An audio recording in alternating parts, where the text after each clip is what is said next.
Hello students, how are you. कैसे हैं आप लोग? उम्मीद करता हूँ बहुत अच्छे से होंगे। हम लोग ट्रिग्नोमेट्री शुरू कर चुके हैं क्लास 10th की। इसमें हम लोग पिछली एक्सरसाइज 8.1 को कर किया भी।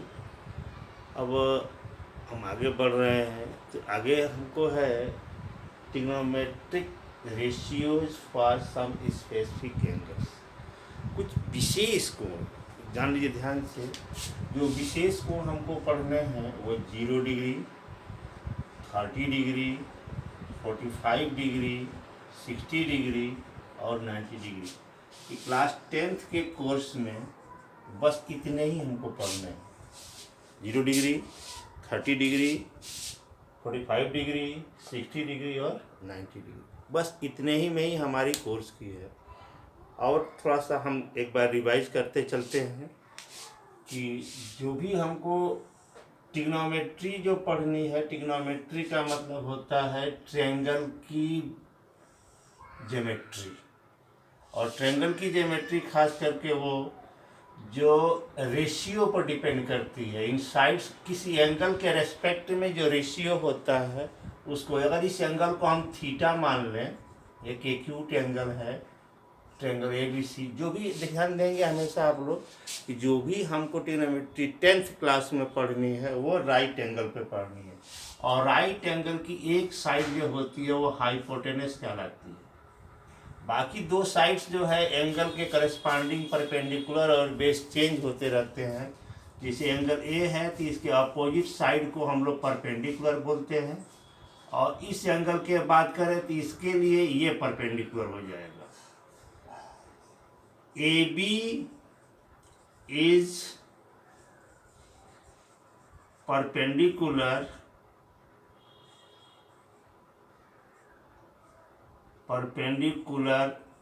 for angle C, and BC is perpendicular for angle A। ध्यान देंगे जिस एंगल के सामने की बात होगी वो परपेंडिकुलर होता है। हाइपोटेनस फिक्स होता है 90 डिग्री के सामने, और जो बाकी से होता है वो आपका तीसरा साइड बेस हो जाता है। और इसमें हम लोग ये भी पढ़ चुके हैं कि sine theta is equal to perpendicular upon hypotenuse, cos theta is equal to base upon hypotenuse, tan theta is equal to perpendicular upon base. और इसके दो अपोजिट होते हैं सबके। इसका अपोजिट होता है कोसेक। कोसेक बराबर होता है हाइपोटेनस अपॉन परपेंडिकुलर। सेक होता है hypotenuse upon base, sec theta.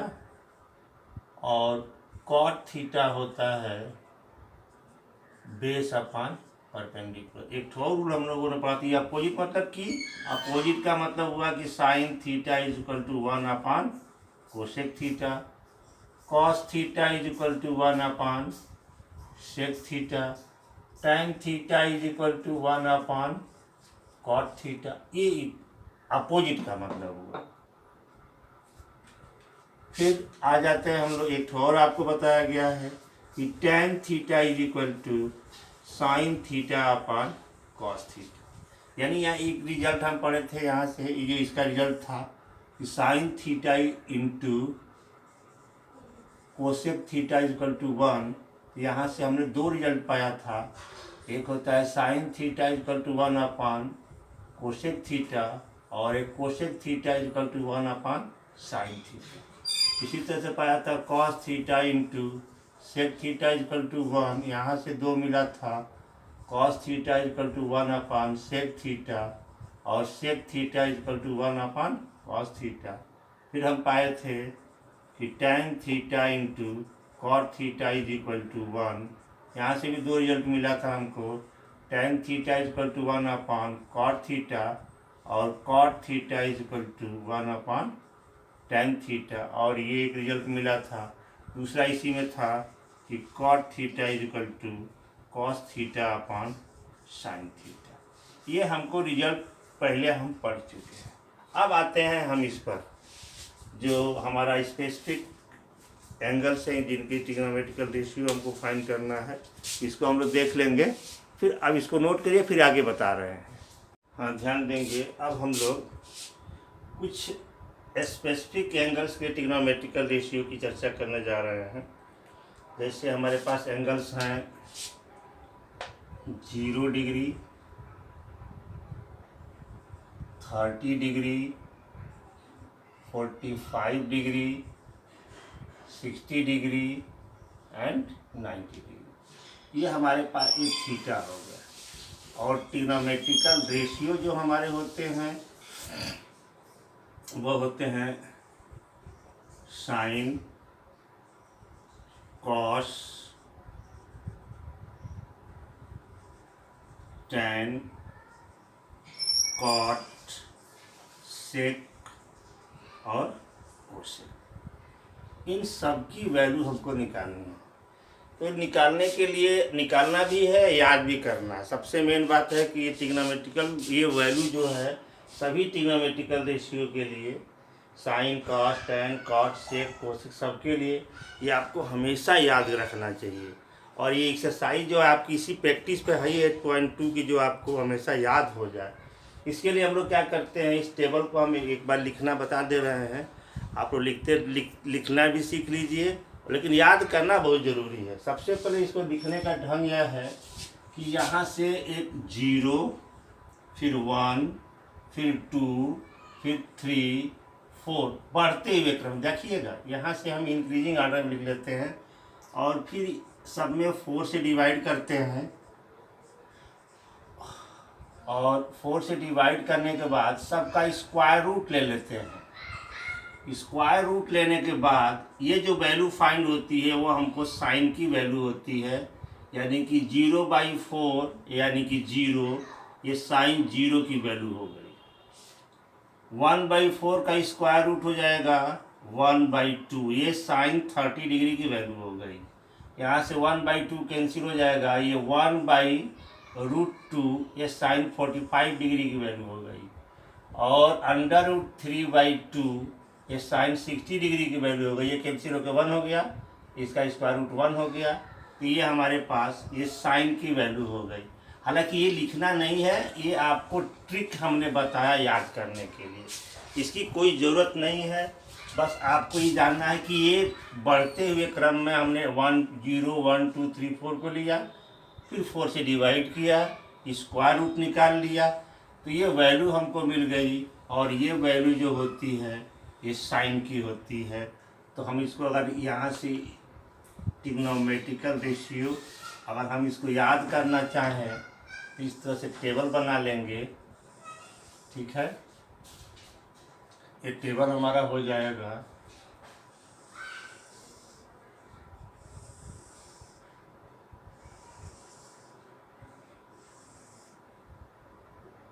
ये ट्रिग्नोमेट्रिकल रेशियो हो गए और ये हमारा टेबल हो जाएगा इस सारे एंगल के लिए। अब कैसे निकालते हैं ये आपको बता दे रहे हैं। ये तो वही साइन की वैल्यू। अब आपको एक वैल्यू, मान लीजिए वो ट्रिक आपको नहीं समझ में आती है तो आप साइन की वैल्यू निकाल लिए। साइन के बाद से अब आपको कॉस की वैल्यू निकालनी है। तो कॉस की वैल्यू निकालनी है तो इसको इधर से लिखते हुए चलेंगे 1 √3/2, 1/√2, 1/2 और 0, ठीक है। तो ये कॉस की वैल्यू याद हो जाती है। यानी मतलब क्या हुआ, कॉस 0 की वैल्यू 1, कॉस 30 डिग्री की वैल्यू √3/2, कॉस 45 की डिग्री 1/√2। ध्यान देखेंगे यहाँ पे कि कॉस 45 डिग्री की या कॉस, साइन और कॉस दोनों की वैल्यू सेम होती है कॉस में। हाँ, कॉस 60 डिग्री की वैल्यू 1/2, कॉस 90 डिग्री की वैल्यू 0। यानी एक और ध्यान देखेंगे 0 से लेके 90 तक साइन की वैल्यू बढ़ती है और कॉस की वैल्यू इधर से जा रही है तो कम होती हुई जा रही है। अब टैन के लिए निकालना है आपको मालूम है कि tan theta = sign theta upon cos theta. अब इसमें डिवाइड कर देंगे साइन की वैल्यू, यानी कि टैन 0 का अगर निकालना है, टैन 0 बराबर sine 0 upon cos zero, sine zero की 1, कास जीरो की, साइन जीरो की 0, कास जीरो की 1, 0/1 यानी कि 0। यहाँ पर लिख देंगे हम tan जीरो की वैल्यू 0। इसमें डिवाइड करेंगे तो ये 2 से 2 कट जाएगा, बच जाएगा 1/√3। ये डिवाइड करेंगे तो पूरा पूरा कट जाएगा, बच जाएगा 1। यहाँ डिवाइड करेंगे तो 2 से 2 कैंसिल हो जाएगा, बच जाएगा √3/1 यानी कि √3। यहाँ ध्यान देंगे कि tan 90 की वैल्यू होगी sin 90/cos 90 और ये हो जाएगा 1/0। जबकि आप लोग पढ़े कि 0 का डिवीजन डिफाइन नहीं है, तो इसको हम लोग लिखते हैं नॉट डिफाइन। 0 का डिफाइन या इसके लिए मैथमेटिक्स में एक शब्द आता है इनफाइनाइट। इनफाइनाइट इसको पढ़ते हैं या इन्फिनिटी लोग पढ़ते हैं, जिसकी कोई डिफिनीशन ही नहीं है, जो डिफाइन नहीं है। और किसी नंबर में 0 का डिवीजन डिफाइन नहीं, इसलिए इनफाइनाइट हो जाता है। अब कॉट की वैल्यू लिखनी है तो कॉट की वैल्यू इधर से लिख दें, ये हो गया इनफाइनाइट √3, 1/√3 और 0। इसी तरह कॉस की निकालनी है तो आप जानते हैं सेक की, तो sec theta is equal to 1/cos theta, मैंने कॉस का उल्टा। तो 1/1 तो ये जाएगा सेक 0 बराबर क्या हो जाएगा, 1/cos 0 और cos 0 की वैल्यू 1, तो 1/1 का मतलब हो गया 1। यहाँ से इसके कॉलम बना दे रहे हैं, ये हो जाएगा 1। और यहाँ से मिलेगा आपको, इसका हाफ उल्टा करेंगे तो 2/√3, इसका उल्टा करेंगे तो √2, इसका उल्टा करेंगे तो 2, इसको करेंगे 1/0, ये भी हो जाएगा। देखिएगा सेक 90 1/cos 90 1/0, that is not defined. Not defined यानी कि इनफाइनाइट, 1/0 नॉट डिफाइंड। इसी तरह से यहाँ भी अब इसी वैल्यू को इधर से लिख दें तो हो जाएगा नॉट डिफाइंड 2√2, 2/√3 और 1। इस वैल्यू को हमको याद करना है। कैसे याद करना है, साइन 0 की 0, साइन 30 की 1/2, साइन 45 डिग्री की वैल्यू 1/√2, साइन 60 की वैल्यू √3/2, साइन 90 की वैल्यू 1, फिर cos 0 की 1, cos 30 की √3/2, cos 45 की 1/√2, cos 60 की 1/2, cos 90 की 0। अब हमको डायरेक्टली आपको बताना पड़ेगा, tan 0 की 0, tan 30 का 1/√3, tan 45 का 1, tan 60 का √3, tan 90 का नॉट डिफाइन इनफाइनाइट, cot 0 का not define infinite, cot 30 √3, cot 45 1, cot 60 1/√3, cot 90 0, sec 0 1, sec 30 2/√3, sec 45 √2, sec 60 √2 और sec 90 नॉट डिफाइंड। इसी तरह से cosec 0 not defined, cosec 32, cosec 45 √2, cosec 60 1/√3, cosec 90 का 1। एकदम फ्लुएंटली याद होना चाहिए, तब आपको सवाल करने में आनंद आएगा। तो आइए हम लोग शुरू करें अब एक्सरसाइज के कुछ सवालों को, फिर वहाँ से हम लोग आगे बढ़ते हैं। क्वेश्चन कैसे है देखते हैं। ध्यान देंगे एक्सरसाइज 8.2 का पहला क्वेश्चन है, evaluate the following. Question number first है sine 60 cos 30 sine 30 cos 60। Second है 2 tan square 45 degree plus cos square 30 degree minus sine square 60 degree. तीसरा cos 45 degree upon sec 30 degree plus cosec 30 degree. तीसरा sine 30 degree plus tan 45 degree minus cosec 60 degree upon sec 30 degree plus sec cos 60 degree plus cot 45 degree. और पांचवा question है 5 cos square 60 degree plus 4 sec square 30 degree minus tan square 45 degree upon sine 30 degree plus cos 30 degree. अब इसको आप करने के लिए पहले तो आपको देखिए, इसमें सब मिला के अगर आपको ट्रिग्नोमेट्रिकल टेबल याद है तब तो आप इजीली सारे वैल्यू रख देंगे। कोशिश करके याद करना, मतलब इस एक्सरसाइज का मेन उद्देश्य आपको ट्रिग्नोमेट्रिकल टेबल को याद कराना है।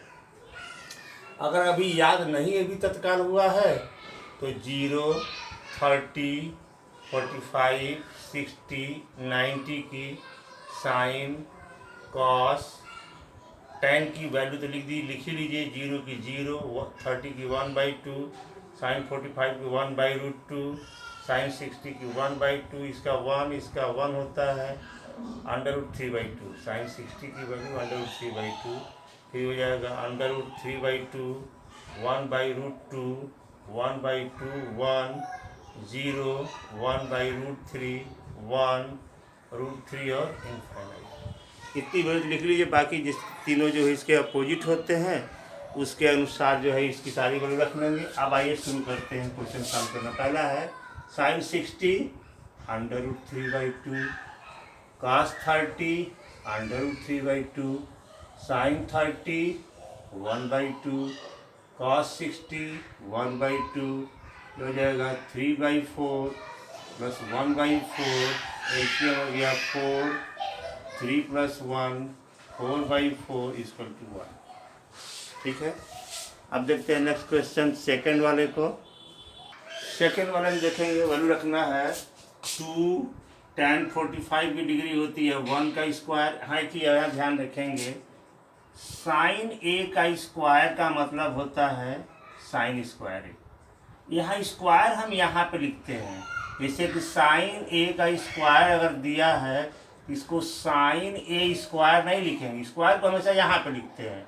जब भी स्क्वायर लिखना होगा से साइन ए का होल क्यूब है, इसको लिखेंगे हम साइन क्यूब ए। एक ट्रिग्नोमेट्रिकल रेशियो के ऊपर, एंगल के ऊपर इसको एक पावर नहीं देते हैं, इस बात को हमेशा ध्यान रखेंगे आप लोग। तो यहाँ पे जो लिखा है tan 45, इसका मतलब हो गया कि tan 45 का होल स्क्वायर, तो tan 45 को वैल्यू रख के इसका स्क्वायर कर देंगे। cos 30 √3/2, ये स्क्वायर है तो स्क्वायर कर देंगे। साइन 60 √3/2, स्क्वायर का स्क्वायर कर देंगे। 2 × 1 प्लस इसका स्क्वायर करेंगे हो जाएगा 3/4, और इसका भी होगा -3/4, इससे कैंसिल हो गया, ये हो गया आपका 2। यहाँ देखा जाए तो सेक 45 की वैल्यू होती है 1/√2, और सेक 30 की cos 30 की वैल्यू होती है √3/2, तो हो जाएगा 2/√3, और कोसेक 30 की सेक 30 साइन 30 की 1/2, तो ये हो जाएगा 2। इसका मतलब हो गया कि 1/√3 डिवाइडेड बाई 2/√3 प्लस 2।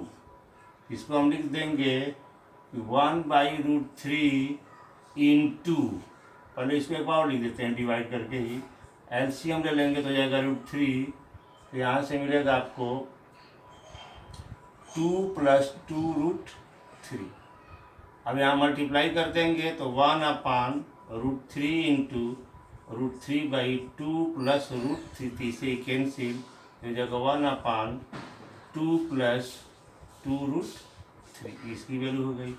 अब यहाँ इसी तरह से लिखेंगे साइन 30 की वैल्यू 1/2, tan 45 की 1, कोसेक 60, तो साइन 60 की √3/2, तो हो जाएगा 2/√3।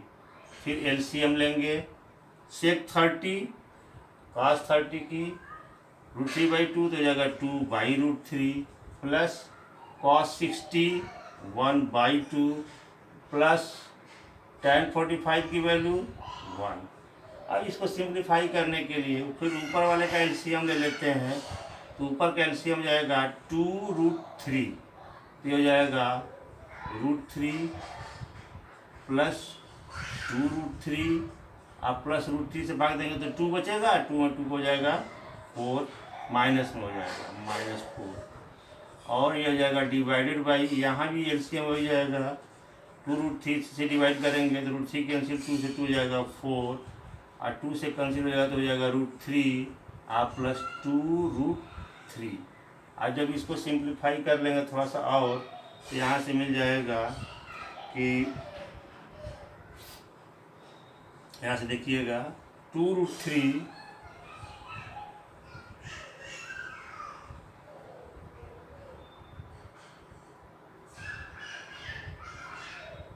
2√3 और √3 3√3 हो जाएगा कि 3√3 माइनस 4 अपान 2√3 इंटू हो जाएगा 2√3 अपान 3√3 प्लस 4।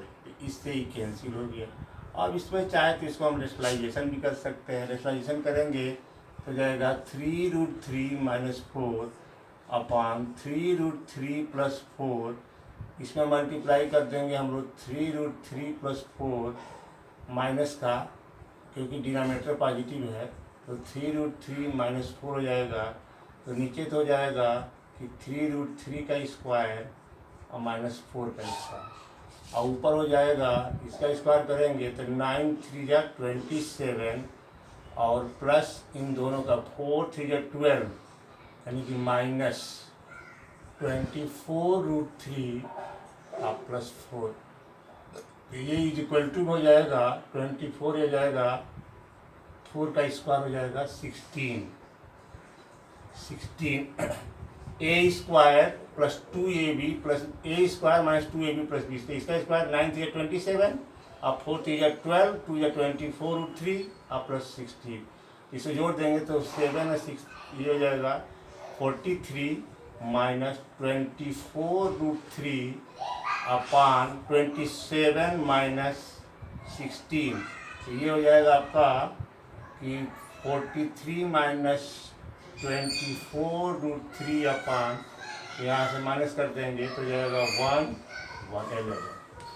और इसको देख लीजिए लास्ट क्वेश्चन को, तो ये आपका वैल्यू लग जाएगा 5 cos 60 की वैल्यू होती है 1/2 का स्क्वायर माइनस 4 इंटू सेक 30 को जाएगा 2/√3 का स्क्वायर tan 45 यानी कि 1 का स्क्वायर sin 30 का मतलब हो गया 1/2 का स्क्वायर cos 30 का हो गया √3/2 का स्क्वायर।